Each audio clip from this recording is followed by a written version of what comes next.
Aprendo en Casa.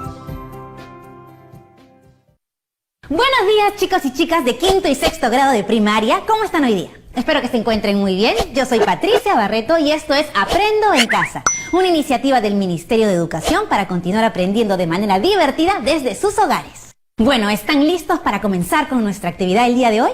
Perfecto, entonces llamen a sus primos, a sus primas, a sus hermanos, a sus padres, a todo aquel que esté en casa para que se unan con nosotros hoy día. Y eso sí, no se olviden de traer sus cuadernos de trabajo para tomar notas y apuntar todas las preguntas que se les ocurran. Sabemos que en estos momentos, por la pandemia, todos tenemos que hacer ciertos cambios en varios aspectos de nuestras vidas. Por ejemplo, ahora estudiamos desde casa y antes íbamos al colegio.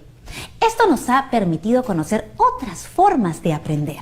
Otra cosa que ha ido cambiando son las formas en que las familias logran que los alimentos se conserven por más tiempo sin malograrse. Todos sabemos que estos cambios son para nuestro bien, porque nos queremos y queremos que nuestras familias estén sanas. Así como nosotros, hay muchas personas que desde sus campos laborales y oficios están aportando y haciendo cosas positivas por la sociedad y el mundo en estos momentos. Por ejemplo, tenemos a nuestros doctores cuidando a enfermos, a nuestros científicos trabajando incansablemente para encontrar la vacuna que nos proteja del coronavirus. Nuestros policías, nuestros militares cuidando a las personas y ayudando a mantener el orden en las calles. Las personas de los mercados que salen a vender sus productos para tener con qué alimentarnos. Las personas que atienden en los supermercados para poder comprar todo lo necesario para poder alimentarnos. Y especialmente estamos nosotros y nosotras, que nos quedamos en casa para mantenernos seguros y a salvo y evitar contagiar y contagiarnos del coronavirus. Y así como los médicos, los policías, los científicos, los trabajadores de supermercados y de mercados y otras personas que nos están ayudando con sus labores, nosotros desde casa podemos colaborar activamente para ayudar al bienestar de nuestras familias. ¿Qué podemos hacer nosotros para colaborar con la mejora en la alimentación familiar? Durante esta semana de actividades vamos a descubrir juntos algunas alternativas que nos van a permitir usar nuestras capacidades innovadoras para encontrar soluciones a algunos problemas cotidianos. Para empezar, vamos a reflexionar sobre algunas preguntas. ¿Se puede conservar alimentos sin usar un refrigerador? ¿Conoces algún método para conservar los alimentos? ¿Tus papás, tus tíos, tus abuelitos, algún familiar que esté en casa ha usado o usa algún tipo de método de conservación? El día de hoy conoceremos algunos métodos de conservación de alimentos que fueron aplicados por la cultura andina. Y para esto vamos a invitar al profesor Gustavo. Él nos va a acompañar el día de hoy y nos va a explicar con más detalles sobre estos métodos. Hola, profe Gustavo, todo increíble. Buenos días, chicos y chicas y Patricia. ¿Cómo están hoy? Espero que muy bien. Como les comentó Patricia, el día de hoy conoceremos algunos métodos de conservación de alimentos de la cultura andina. Estos métodos tienen sus orígenes en nuestros ancestros, los incas. Para ello, vamos a empezar haciendo un viaje por nuestra historia. ¿Están listos? Hace mucho tiempo, los incas desarrollaron un gran imperio que se extendía por gran parte de América del Sur. Éramos uno de los imperios más grandes y poderosos, y por lo tanto teníamos una población muy grande a lo largo de todo el territorio. En esa época, los incas tenían un sistema para poder conservar sus alimentos por largos periodos de tiempo. ¿Cómo crees que lo lograron? ¿Se te ocurre alguna idea? Actualmente, nosotros contamos con distintos aparatos como la refrigeradora o las cajas térmicas de Tecnopor para conservar la comida. Pero antes, nuestros ancestros usaban técnicas muy especiales para poder conservar sus alimentos de una manera efectiva. Vamos a ver algunos ejemplos de qué alimentos conservaban y cómo lo hacían. Uno de los alimentos más importantes para los incas era el maíz. Y como solo había una cosecha de maíz al año, ellos hacían secar el maíz colgándolo en sus casas. Este maíz seco se conoce como huayunga. Recordemos que los incas eran exploradores y realizaban largos viajes y durante estos viajes necesitaban estar bien alimentados. Por ello aprendieron a secar la carne para poder llevarla a todos los lugares sin que se pudra. A esta carne seca y salada la conocemos como charqui. Seguro han escuchado hablar de ella, o tal vez tuvieron la suerte de probarla. Y finalmente, otro de los productos más utilizados por los incas fue el chuño. Los incas consumían chuño como parte muy importante de sus alimentos diarios. Por ello, aprendieron cómo prepararlo usando muchas variedades de papa que cultivaban.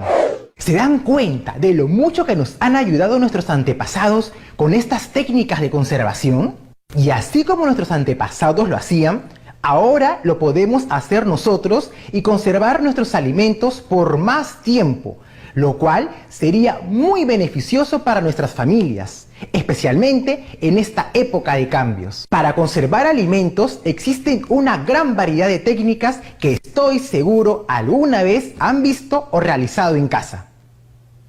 ¿Recuerdan alguna? Aquí te vamos a presentar un ejemplo. ¿Te gustan las pasas? ¿Cómo es una pasa? ¿Cómo se hace una pasa? Muchos dirán que una pasa es una uva seca y por ahí quizás alguien me diga que una pasa es una uva deshidratada.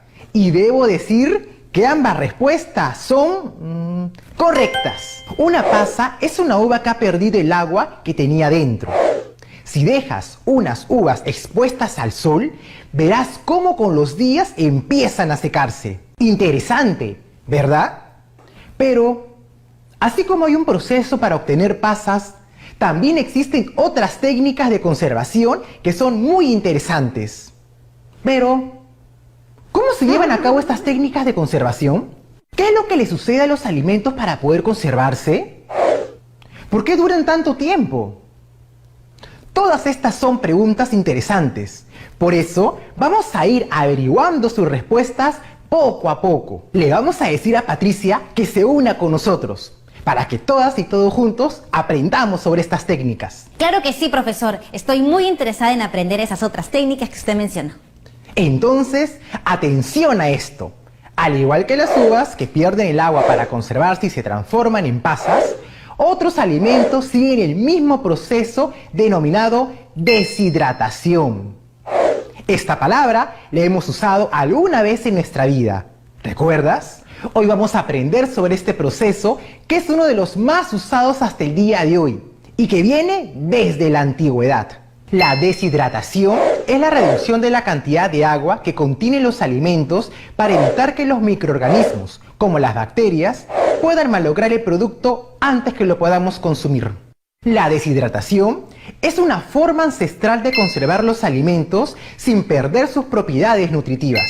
Profesor, en nuestro país usamos alimentos que han sido deshidratados, ¿verdad? Así es, Patricia. Desde tiempos de los incas, en nuestro Perú, consumimos alimentos deshidratados como el charqui y el chuño. Ambos son productos de la deshidratación. ¿Conocen el charqui y el chuño? ¿Alguna vez los comieron? Sí, profesor, yo conozco ambos y me gustan muchísimo. Creo que en casa los chicos y chicas también deben conocerlos. ¿Sabes cómo se obtiene el charqui y el chuño? No, realmente no. Pero si ambos son productos de la deshidratación, quiere decir que se sigue el mismo proceso, ¿verdad? Empecemos hablando del famoso y muy nutritivo charqui. El charqui es un producto de deshidratación que utiliza la sal como insumo principal junto con el sol. Como lo mencionamos al inicio, el charqui se utilizaba desde la época de los incas. Antiguamente, el charqui se fabricaba de carne de llama y venado. Pero luego, con la llegada de los españoles que trajeron el ganado vacuno, esto cambió. Actualmente, es más común el charqui de res, aunque también puede encontrarse de alpaca y oveja. El charqui es preparado mayormente en las zonas altoandinas, pero es comercializado a lo largo de todo el país, tanto en la antigüedad como ahora. El proceso para preparar charqui es muy similar y se puede explicar así. Paso 1. Cuando la carne está fresca, se corta en tiras lo más finas posibles, quitándoles toda la grasa. Paso 2. Se agrega mucha sal por ambos lados. Se puede usar sal común. Paso 3. Finalmente se deja secar al sol por 8 días, aproximadamente hasta que la carne cambie a un color más oscuro y se ponga seca y dura. Luego de seguir estos pasos, se obtienen dos productos diferentes: el charqui, que es la carne seca y sin huesos, y la chalona, que es aquella que cuenta con huesos. Para poder consumir ambos, charqui o chalona, es necesario remojarlos en agua, cocinarlos y agregarlos en nuestras comidas, como en el famoso yuquito con charqui. Uy, profe, a mí me encanta el oyuquito con charqui con su huevo montadito. Uy, me parece riquísimo, de verdad. Pero yo tengo una duda. ¿Por qué se usa sal para deshidratar la carne? Y también, ¿qué le pasa a la carne en este proceso? Cuéntenos, por favor. Vamos a averiguarlo. La sal tiene muchos usos. Quizás piensas en ella más como un condimento que realza el sabor de las comidas, pero no es la única función que cumple. ¿Y entonces qué otras funciones tiene la sal, profesor? ¿Te acuerdas cuando se te cayeron tus primeros dientes? Uy, profesor, eso fue hace mucho.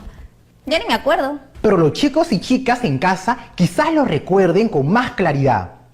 Quizás sus papás les dieron un vaso de agua con sal para que se enjuaguen la boca, luego de habérsele caído el diente. Esto para aprovechar la propiedad antiséptica de la sal, es decir, para que ésta ayude a que la encía no se infecte. Ah, entonces para la producción del charqui, la sal ayuda a que la carne no se malogre. En el caso de la producción del charqui, se usa la sal por dos motivos principales. Primero, porque tiene propiedades deshidratantes, es decir, que ayudan a perder el agua. Y segundo, por sus propiedades desinfectantes, que quiere decir que no permite que las bacterias crezcan en la carne y la malogren. Ay, con razón dura muchísimo. Vamos a hacer un pequeño viaje hasta las células de la carne para poder entender mucho mejor cómo funciona la sal en ellas. La carne que consumimos no es otra cosa que músculos. Los músculos están formados por tejido muscular que agrupa un conjunto de células. Estas células, al igual que otras células del cuerpo, en su interior están llenas de agua y sales disueltas en este líquido. Las células, a la vez, se encuentran flotando, como flota una pelota en una piscina, en grandes cantidades de agua que también contiene muchas sales disueltas. Esas bolitas de color rojo que observamos son las células de la carne. Cuando ponemos mucha sal a la carne, las células de la carne detectan que hay más sal afuera de ellas que adentro. Y esto no les gusta para nada. A las células de nuestro cuerpo les agrada el equilibrio. ¿Sabes qué quiere decir esto? No estoy muy segura, profesor. El equilibrio implica que hay igual cantidad de sal dentro de la célula como la de fuera de ella.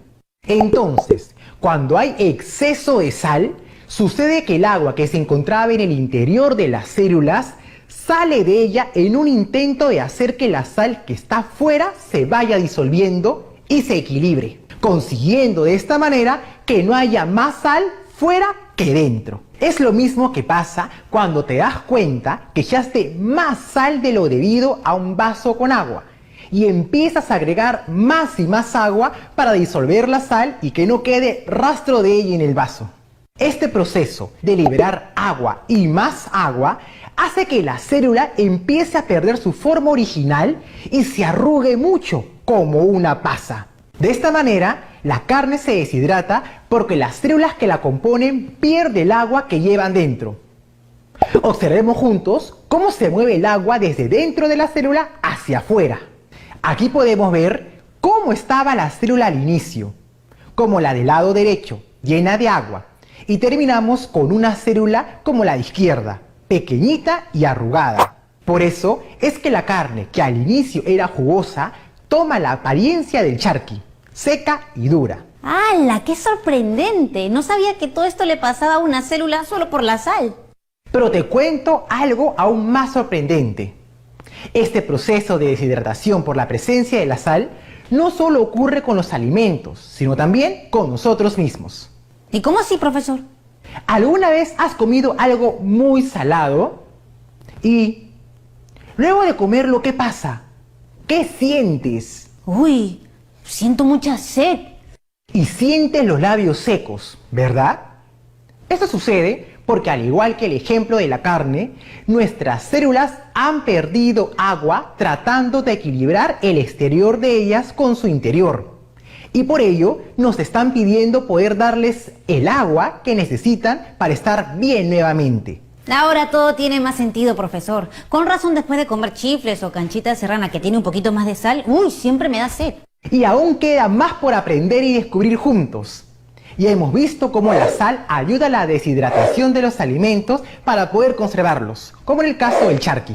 Pero también está el caso del chuño, el cual tiene un proceso de deshidratación por otros factores.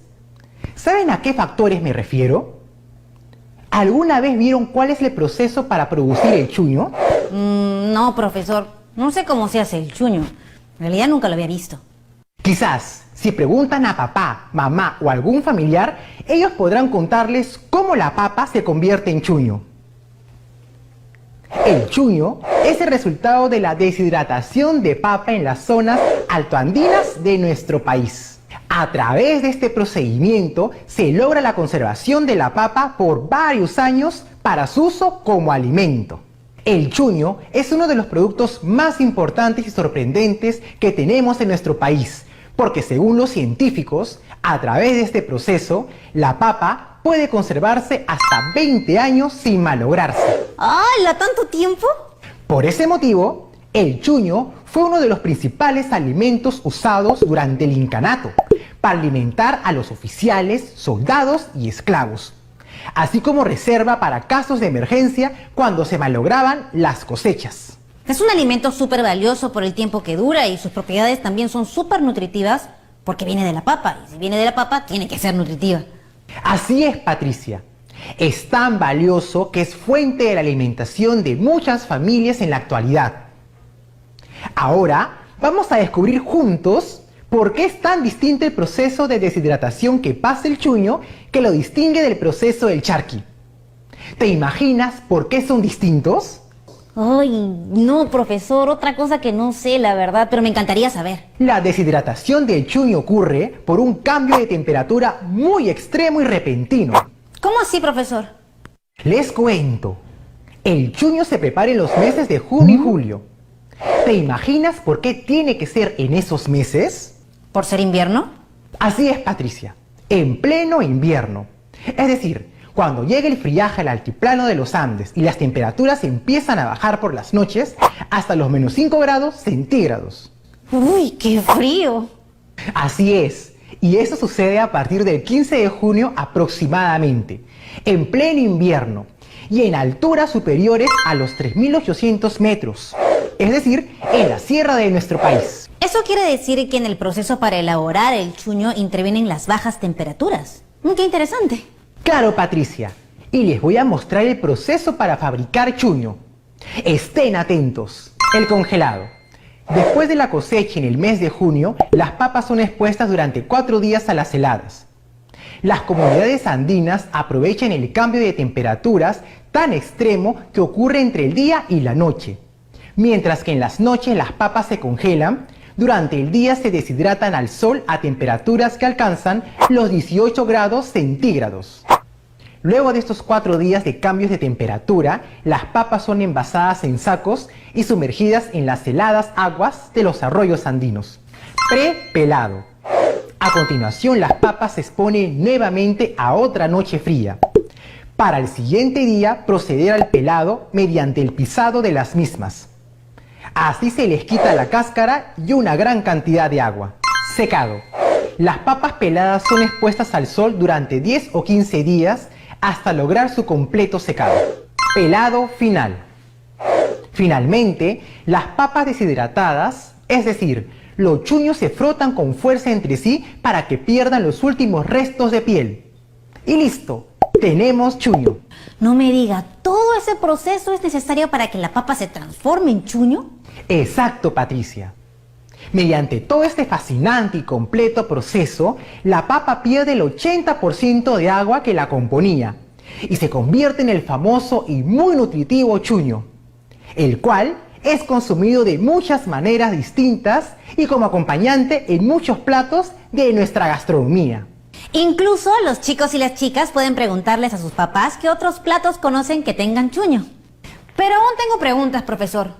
¿Cómo el hecho de exponer la papa al cambio de temperatura puede ayudar a deshidratarla? ¿Por qué pasa esto? ¿Cuál es el efecto de este cambio de temperatura en la deshidratación? ¿Qué cambios ocurren en el interior de las papas? Explíquenos, por favor. Son muchas preguntas, Patricia, pero está muy bien que las hagas. Así que les explicaré el fenómeno que sucede en las papas para que se transformen en chuño.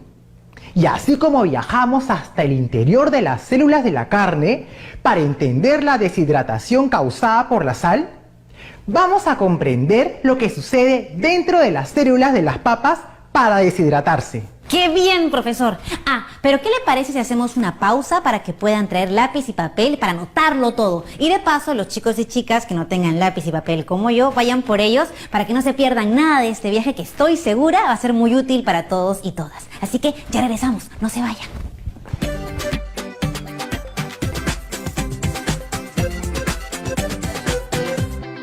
Y ya regresamos aquí al programa y listo, estamos completamente listos, profesor. Entonces, empecemos. En primer lugar, recordemos ciertos aspectos básicos para poder entender todo el proceso. Como hemos visto, las papas están compuestas mayormente de agua. El proceso de fabricación del chuño comienza exponiendo las papas a la intemperie.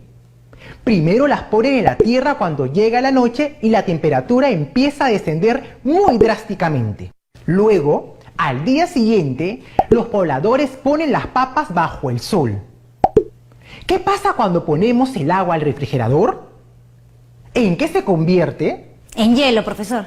Exacto, Patricia. Se convierte en hielo. Esto también sucede con el agua que está dentro de los alimentos.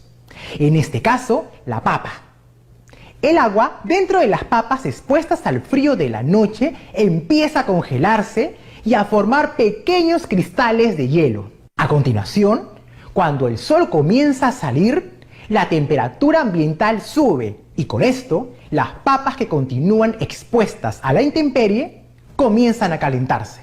Es en ese momento que los cristales de hielo comienzan a calentarse y se produce un cambio de estado físico. Como cuando alguna vez hice derretir el hielo en el sol y vi el vapor que se forma. Claro, Patricia, eso mismo. Cuando sucede esto, el agua que estaba dentro de la papa se libera como vapor de agua. En otras palabras, se evapora y la papa comienza a deshidratarse por perder esta importante cantidad de agua, repitiéndose este procedimiento por 4 días consecutivos aproximadamente, y unido al pisado del chuño que realizan los pobladores para eliminar los pocos rezados de agua. La papa pierde alrededor del 80% del agua que tiene dentro. Entonces, termina por deshidratarse casi completamente, y así se obtiene el chuño. Ese sí fue un gran cambio, profesor. Y lo más importante de estas técnicas de deshidratación es que nos permiten conservar nuestros alimentos. ¿Te parece si recordamos todo lo que hemos aprendido hoy? Sí, profesor, me parece genial. Hoy hemos aprendido sobre la deshidratación como método para la conservación de alimentos. Y 2 de sus variedades son el uso de la sal y los cambios drásticos de temperatura. Recuerda que ambos métodos han sido utilizados desde tiempos muy antiguos. También hemos conocido a detalle lo que sucede en las células en cada uno de estos procesos. Hoy hemos aprendido tanto, profesor. La actividad de hoy me ha parecido súper interesante. Hemos aprendido muchas cosas nuevas, pero hay algo que me he quedado pensando. Nosotros ahora en la actualidad, ¿podemos conservar los alimentos como lo hacían los incas? Claro, Patricia, te explico.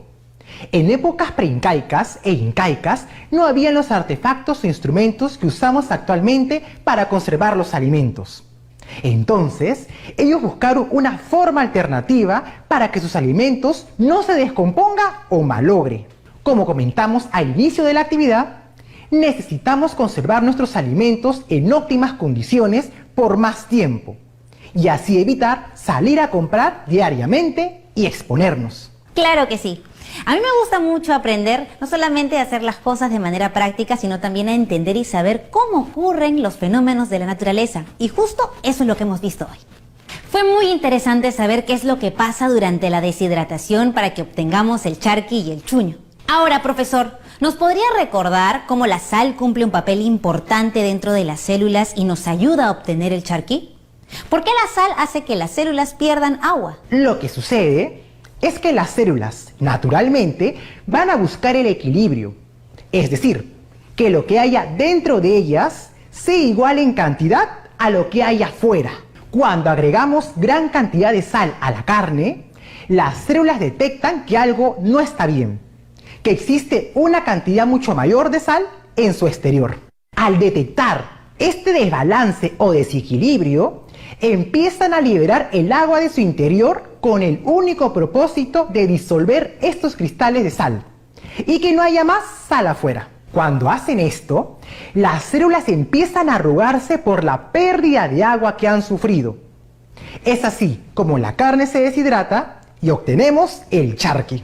Gracias, profesor, por este gran resumen. Y profesor, una pregunta más. En el caso del chuño, ¿es necesario que se exponga a la intemperie durante la noche? ¿No podría solo exponerlo durante el día y luego guardarlo? Esa es una muy buena pregunta, Patricia. Te cuento lo que pasaría. Si dejamos las papas expuestas al sol, estas van a empezar a calentarse mucho y empezarán a ir perdiendo el agua que contienen, pero muy lentamente. Recuerda que la temperatura para que el agua pase de líquido a gas son 100 grados centígrados.